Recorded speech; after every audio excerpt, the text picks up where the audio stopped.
Hi, my name's George and this is my 1994 Volkswagen Vento.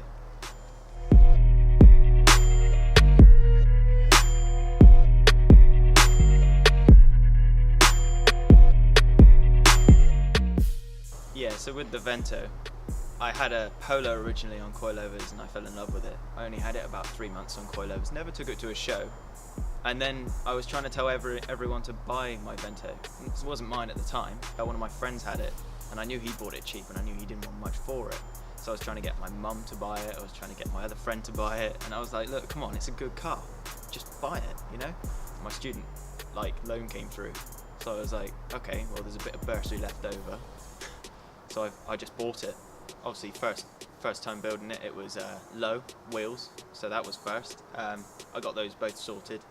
I did have to buy a second pair of coilovers to get a little bit lower. These other coilovers I had weren't just cutting it, just to get that extra bit lower.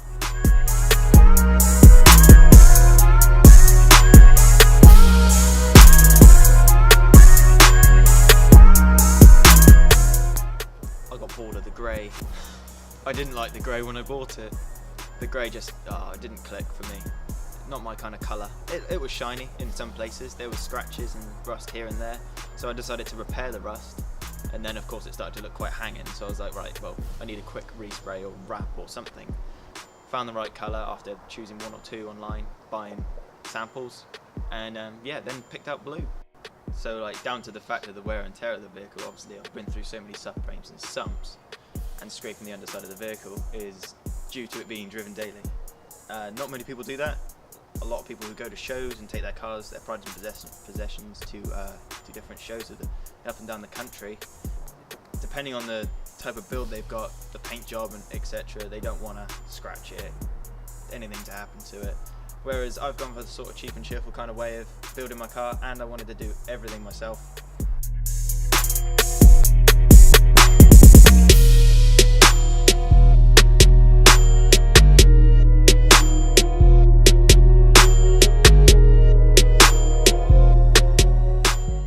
First show I went to ever, I'm not even being able to drive, was Japfest, and I realised what kind of track days and builds and stuff like that were around, and some of those builds are still around today, like some very Civics and stuff like that. Because I'm not just a dub person, I like every car. I appreciate everyone's build, and when I see it, it's like, yeah, you spent money, time, and you love it, so do you know what I mean? Fair enough to you. Your plans with the Vento. I haven't mentioned that I converted it to a Jetta, so the Jetta bumpers, the front and rear US bumpers, US side markers and everything all working. So it's technically a Jetta. I've got some badges at home I tend to run on it which say Jetta. Future plans with the vehicle, as far as it goes, if I ever get another car and I ever daily drive something else, this one will get tucked away. I'm not getting rid of it, and I'll work super hard on it. It'll either get stripped down from head to toe and everything out, engine out, the whole body will get refurbed, and then I do it properly, do a respray. But possible sort of near future plans will be to change the colour again, but possibly to make it shiny, because I can tell that's what everyone wants at shows, to have a shiny car and something you can polish, something you can, you know, be a bit more proud of.